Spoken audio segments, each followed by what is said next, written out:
నమస్తే అండి, నేను రజాక్. ఇప్పుడు ఎక్కడ చూసినా ఒక క్రేట్ వార్ అయితే నడుస్తూ ఉందన్నమాట. భోగాపురం ఎయిర్పోర్ట్ మేం కట్టామని ఒక పక్క టీడీపీ, ఇంకో పక్క వైసీపీ వాళ్ళు తెగ యుద్ధాలు చేసుకుంటా ఉన్నారు. అసలు ఎవరు కట్టారు, దీని వెనక చరిత్ర ఎవరిది? ఇది ఈరోజు ఈ స్థాయికి రావడానికి మన ఎయిర్ ఇండియాకి సంబంధించినటువంటి టెస్ట్ ఫ్లైట్ కూడా దిగింది చాలా అత్యద్భుతంగా. మన దేశంలోకెల్లా వన్ ఆఫ్ ది బెస్ట్ ఎయిర్పోర్ట్గా దీన్ని కన్స్ట్రక్ట్ చేయడం అయితే జరిగింది. దాదాపు రన్వేనే 3.5 కిలోమీటర్ల డిస్టెన్స్ ఉంటుంది అనమాట. అంత అత్యాధునిక వసతులతో దీన్ని నిర్మించడం జరిగింది. అలాంటిది ఎవరు నిర్మించినారు ఈ యొక్క ఎయిర్పోర్ట్ని, ఎవరి ప్రమేయం ఉంది? మీకు ఒక స్టోరీ చెప్పాలి. స్టోరీ చెప్పే కంటే ముందు ఒక విషయం చూపిద్దా, తర్వాత మాట్లాడచ్చు. వినండి. పోరాడదాం, గట్టిగా నిలబడదాం, కోర్టుకు కూడా పోదాం. కోర్టులో కేసులు వేసినా కూడా గట్టిగా దీన్ని ఆపే కార్యక్రమం చేద్దాం. రానున్న రోజులు మన రోజులని మాత్రం చంద్రబాబు నాయుడు గారు కూడా మర్చిపోకూడదు. మనం అందరం కూడా అదే గుర్తు పెట్టుకుందాం. ఇది ఏ రకంగా న్యాయం? ఉన్న విశాఖపట్నం ఎయిర్పోర్ట్ ను బాగా ఉన్నదాన్ని వదిలేసి వేరే చోటికి పోయి ఎయిర్పోర్ట్ పేరిట అక్వైర్ చేయాలి అని చెప్పి దిక్కుమాలిన ఆలోచన చేయడం, రైతులు కడుపు కొట్టడం నిజంగా ఎంత మటుకు ధర్మం అని అడుగుతా ఉన్నా. భోగాపురం అన్నది భీమిలి నుంచి 5 కిలోమీటర్ల దూరంలో భోగాపురం ఉంది. విశాఖపట్నం నుంచి 25 కిలోమీటర్ల దూరంలో ఉంది. ఎర్ర బస్సు కూడా రాని ఈ గ్రామానికి ఎయిర్పోర్ట్ ఎందుకు సార్ అడుగుతా ఉందని గట్టిగా పోరాడుతాం. ఎర్ర బస్సు కూడా రానటువంటి భోగాపురంకి ఎయిర్పోర్ట్ ఎలా వస్తుంది అని చెప్పేసి జగన్మోహన్ రెడ్డి గారు అడిగారు. ఇది ఎప్పుడు అడిగారు అనుకున్నారు? 2014 నుంచి 2019 మధ్య కాలంలో జగన్మోహన్ రెడ్డి గారు రకరకాల పాదయాత్రలు చేసేవాళ్ళు అనమాట.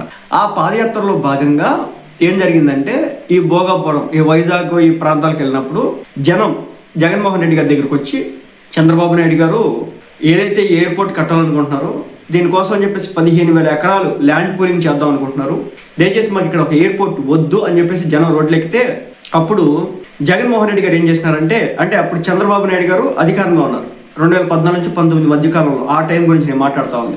ఆ టైంలో జగన్మోహన్ రెడ్డి గారు ఏం చేశారంటే, ఈ ఊరికి ఒక ఎర్ర బస్సు కూడా రాదు, అలాంటిది ఎయిర్పోర్ట్ అవసరమా అని చెప్పేసి జగన్మోహన్ రెడ్డి గారు మాట్లాడేది జరిగింది. అయితే దీన్ని ఎవరు తర్వాత తీసుకొచ్చినారు, ఎవరు దీన్ని కంటిన్యూ చేసినారు, ఎవరు కన్స్ట్రక్షన్ ఈ అండర్లో జరిగింది, ఇదంతా కూడా నేను ఇప్పుడు మళ్ళీ మాట్లాడతాలే కానీ చేసినారు. అక్కడ తాగలేదు. ఆ టైంలో ఎయిర్పోర్ట్కి సంబంధించి కోర్టులో కేసులు కూడా వేయించినారు. దాంతో కొంతకాలం ఇది ఆగింది. ఇదంతా కథ ఎప్పుడు నడిచింది? 2015 నుంచి నడిచింది అనమాట. 2015లో చంద్రబాబు నాయుడు గారు ఒక ఫ్యూచర్ని ఊహించుకొని ఒక 50 సంవత్సరాల తర్వాత ఈ చుట్టుపక్కల ప్రాంతాలు ఎలా ఉంటాయి అనేది ఒక ఐడియాతో ఒక ఆలోచన చేసినారు. ఏమంటే, దాదాపు ఒక 15,000 ఎకరాల భూమిని తీసుకుందాం. ముఖ్యంగా అక్కడ ప్రైవేట్ ల్యాండ్ అనమాట, పొలాలన్నీ ఉంటాయి. వీటన్నిటి కూడా మనం తీసుకుందాం అని చెప్పేసి చంద్రబాబు నాయుడు గారు ఒక నిర్ణయం తీసుకోవడం జరిగింది. అప్పుడు రైతులంతా కూడా ఆయన వ్యతిరేకించినారు. మేము పండించుకునేటువంటి పంటలు మేము ఇవ్వండి, మేము ఇచ్చే ప్రసక్తి లేదని చెప్పేసి వాళ్ళంతా కోర్టులకు వెళ్తే చంద్రబాబు నాయుడు గారు ఒక మాట అన్నారు, సరే 15,000 ఎకరాలు వద్దు, దీన్ని అట్లీస్ట్ 7,000 ఎకరాలు నేను తీసుకురండి, ఎందుకంటే ఇక్కడ ఒక పెద్ద ఇంటర్నేషనల్ ఎయిర్పోర్ట్ వస్తూ ఉంది. ప్రస్తుతం వైజాగ్లో ఉన్నటువంటి ఎయిర్పోర్ట్ ఏదైతే ఉంది ఇదంతా కూడా నేవీ అండర్లో ఉంటుంది. నేవీ అండర్లో ఉంటే కనుక మనం ఏమి కూడా గట్టిగా చేయలేము, ప్రతిదానికి కూడా వాళ్ళ పర్మిషన్స్ కావాలి. సో ప్యాసింజర్ ఫ్లైట్లన్నీ కూడా చాలా చెకింగ్లు చాలా గట్టిగా నడుస్తూ ఉంటుంది. అలాగే డిగ్నిటరీస్ ఎవరు వచ్చినా సరే మన డైరెక్ట్గా వైజాగ్ ఎయిర్పోర్ట్లో దిగాలంటే కూడా ఇలాంటి పరిస్థితుల్లో ప్యాసింజర్ ఫ్లైట్లో ఉన్న పరిస్థితుల్లో ఇబ్బంది అయితే ఉంటుంది. కాబట్టి మనకంటే ఒక సపరేట్ ఎయిర్పోర్ట్ కావాలి, అది నేవీ వాళ్ళకి ఇచ్చేసి అని చెప్పేసి అనుకొని ఇంత పెద్ద నిర్మాణం చేపట్టాలి. సో ఈ ఉత్తరాంధ్ర మొత్తానికి కూడా ఒక ఐకానిక్గా ఇది ఉండాలని చెప్పేసి చంద్రబాబు నాయుడు గారు 2015లో ఒక ఆలోచన చేసి 15,000 ఎకరాలు అంటే అప్పట్లో రైతులంతా కూడా రోడ్లు ఎక్కితే 7,000 ఎకరాలు చేద్దామని చెప్పేసి అనుకుంటే అది ఇటు చేసి అది 7,000 ఎకరాలు కూడా తీసుకోలేకపోయినటువంటి పరిస్థితి. అయితే శంకుస్థాపన చేసినారు, గ్రౌండ్ మొత్తం ప్రిపేర్ చేసినారు, స్టార్ట్ చేసినారు. ఇది ఎప్పటికి జరిగింది? 2018కి స్టార్ట్ అయింది. అయితే 2019లో ఎలక్షన్స్ జరిగితే అప్పుడు ఉన్నటువంటి చంద్రబాబు నాయుడు గారు ఓడిపోయినారు. దీనికంటే ముందు ఇంకో విషయం చెప్పాలి. ఇప్పుడు మీకు ఒక ఆడియో వినిపించిన కదా, జగన్మోహన్ రెడ్డి గారు ఎయిర్పోర్ట్ని కంప్లీట్గా అపోజ్ చేసినాడు.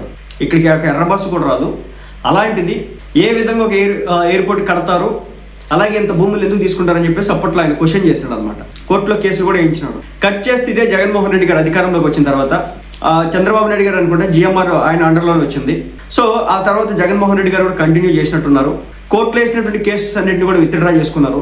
ఆ తర్వాత దాన్ని కంటిన్యూ చేసి దాదాపు 2,500 ఎకరాల వరకు భూమిని అయితే తీసుకొని చేసే ప్రయత్నం అయితే చేసినారు మొత్తానికి. సో ఆ తర్వాత ఆయన గవర్నమెంట్ రావడం, వచ్చిన తర్వాత దాని కన్స్ట్రక్షన్ జరిగింది, ఇదంతా కూడా జరిగింది.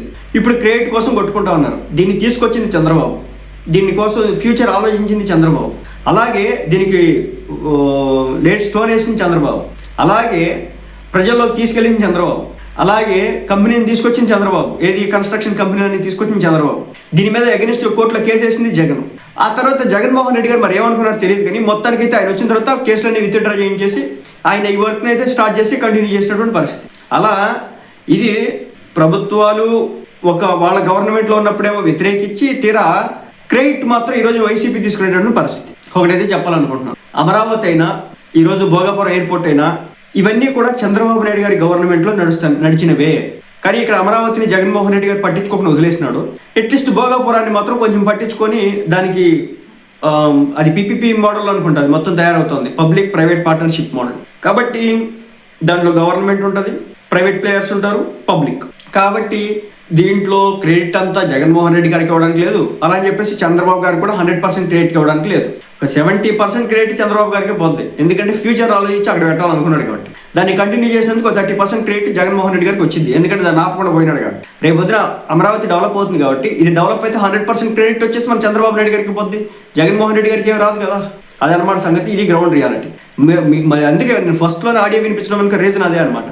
జగన్మోహన్ రెడ్డి గారు అపోజ్ చేసి కేసులు వేయించినాడు ఈ పోర్ట్ నాపించడం కోసం, ఎయిర్పోర్ట్ నాపించడం కోసం. తీరా గవర్నమెంట్లోకి వచ్చిన తర్వాత దాన్ని కంటిన్యూ చేసినాడు, అమరావతిని పక్కకు దోసేసిన. ఇది గ్రౌండ్ రియాలిటీ, అర్థమైంది కదా, ఇది సంగతి అనమాట.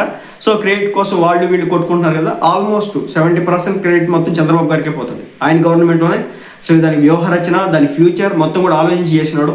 అయితే 15,000 ఎకరాల నుంచి చాలా పెద్ద ల్యాండ్ పూలింగ్, అక్కడ ఉన్నటువంటి ప్రజలు ఇవ్వలేదు. దాంతో ఓకే సగమన్నా తీసుకొని చేద్దాం అనుకున్నారు. మీకు అర్థం కావట్లేదు, ఈ 7,000 ఎకరాలు 15,000 ఎకరాలు ఎందుకు అంటాడంటే ఆయన 50 ఏళ్ళ తర్వాత ఎలా ఉంటుందో ఆలోచిస్తాడు అనమాట. అప్పుడు ఇంకొక ఎక్స్టెన్షన్ జరగాలి, ఎక్స్పాన్షన్ జరగాలి, ఈ ఎయిర్పోర్ట్ జనాభా రద్దీ ఎక్కువవుతుంది. ఇప్పుడు 5 కోట్ల మంది ఉన్నారు, అప్పటికే 15 కోట్లు 10 కోట్లు అవుతారు. అప్పుడు ఏం చేస్తారు? అలాగే ప్రజల యొక్క జీవన ప్రమాణాలనే పెరుగుతూ ఉన్నాయి.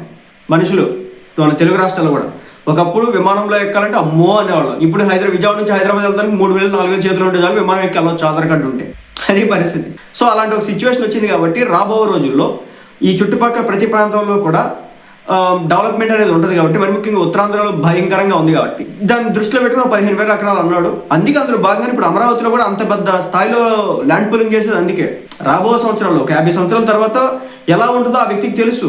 చంద్రబాబు నాయుడు అనే వ్యక్తికి 50 సంవత్సరాల తర్వాత అమరావతి ఎలా ఉంటుంది, వైజాగ్ ఎలా ఉంటుంది అనేది తెలుసు కాబట్టి ఆయన ఒకేసారి అంత తీసుకుంటాడు అనమాట. చాలామంది అంటారు 2,000 ఎకరాల్లో చేయొచ్చు కదని, 3,000 ఎకరాల్లో చేయొచ్చు కదని. ఎప్పుడైనా సరే లాంగ్ టర్మ్ గోల్స్ పెట్టుకుని ముందుకు వెళ్తారు కాబట్టి చంద్రబాబుని విజనరీ అన్నారు. నేను ఇక్కడ ఆయనకి ఏం భజన కొట్టట్లా, బాగా పోదట్లా, మీకు నేను గ్రౌండ్ రియాలిటీ ముందు పెట్టిన ఎవరేం చేసినారు అనేది. జగన్మోహన్ రెడ్డి గారి హయాం వచ్చిన తర్వాత ఆయన కంటిన్యూ చేసినాడు, అది గొప్ప విషయం. దాన్ని ఆపలేదు చూసారా, అది గొప్ప విషయం. కంటిన్యూ చేసినాడు, ఓకే అయ్యింది. ఇప్పుడు ఈ జగన్మోహన్ రెడ్డి గారి ప్రభుత్వం పోయిన తర్వాత ఈ 2 సంవత్సరాల్లో కూడా, ఈ 18 నెలల్లో కూడా మన ఏవియేషన్ మినిస్టర్గా ఇప్పుడు మన రామ్మోహన్ రెడ్డి గారు అయ్యారు. దాంతో ఊపందుకొని పనులు ఇంకొక 4 నెలలు ఈ జూన్లో స్టార్ట్ అవుతుందని చెప్పేసి అంటున్నారన్నమాట. అయ్యిందంటే మాత్రం చంద్రబాబు నాయుడు గారి పేరు శాశ్వతంగా శిలాఫలకంపై అలా ఉండిపోద్ది అనమాట. అంటే జగన్మోహన్ రెడ్డి గారితో ఉందంటే ఉంటుంది, బట్ దీనికి పునాది పడిందే చంద్రబాబు నాయుడు గారు. అదనమాట దీని వెనుకలున్నటువంటి రియల్ స్టోరీ.